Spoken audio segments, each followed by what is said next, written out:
Hello everyone, welcome back to my YouTube channel. Today is your first time of coming across this channel. Please do me a favor, hit the subscribe button. Subscribe to my YouTube channel and join my family. If you already subscribed here before, thank you and God bless you. All my returning subscribers, I say thank you all for the love and support so far.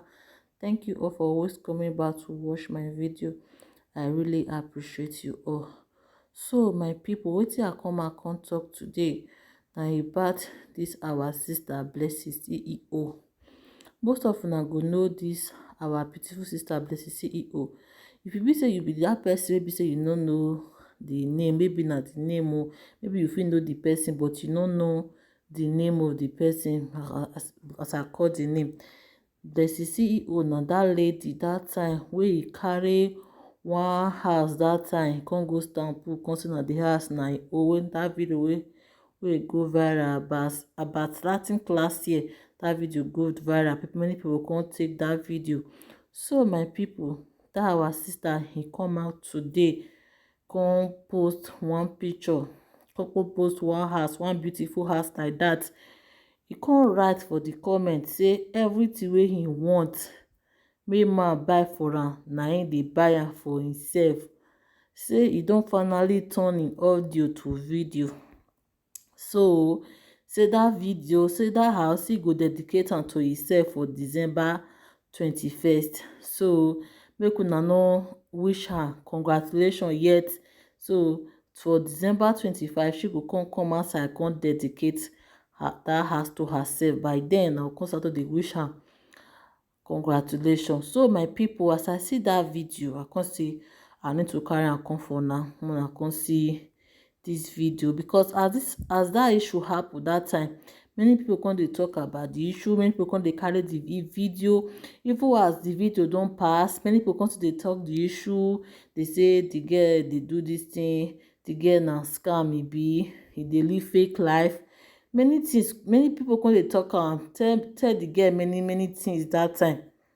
I know say even the video, even Rude Boy come still use am do video for that music audio live. So that's why the girl come outside today come post that video say e audio don finally turn to reality. So my people, I say me I carry am come give una make una see am. As that thing dey happen, even though she post picture some people go still come outside come say audio live say she post wetin don happen be say no be now e happen. Many people come say dey come outside come say dey talk the issue. So my people, as we know, as e don post this thing once and for all, and many people go come know say this thing don finally come out. So many people no go dey come dey throw mouth for am, maybe come go dey throw insult for am, dey tell am different thing. And so my people, as that video happen that time, people come dey talk different thing. You know, as we Nigeria dey talk say the girl na fake life she dey live, say she dey live fake life. Wetin no dey happen na she come dey talk say e wan dey use this thing dey do this one, that one dey do this one. Many people come dey talk different talk about that issue. Upon say the issue don even comot for ground, the thing don happen, say e don even tey wey the thing happen, people no wan still let that topic go. Many of the fans, many people no wan let that talk go. Anytime wey be say e post video, many people come dey talk. Many people still come dey write dey comment back comment inside audio life, fake life, different thing. So my people, na good news say she don finally carry that audio life come to reality once and for all. So my people, as I see this video now, say me I carry am come for now. Only me no fit see this video, make una see for una sef, and make una see drop una opinion of wetin una think about this video. And make una no forget to subscribe, hit the subscribe button, share the video, comment, and I will see you now for my other video. Bye.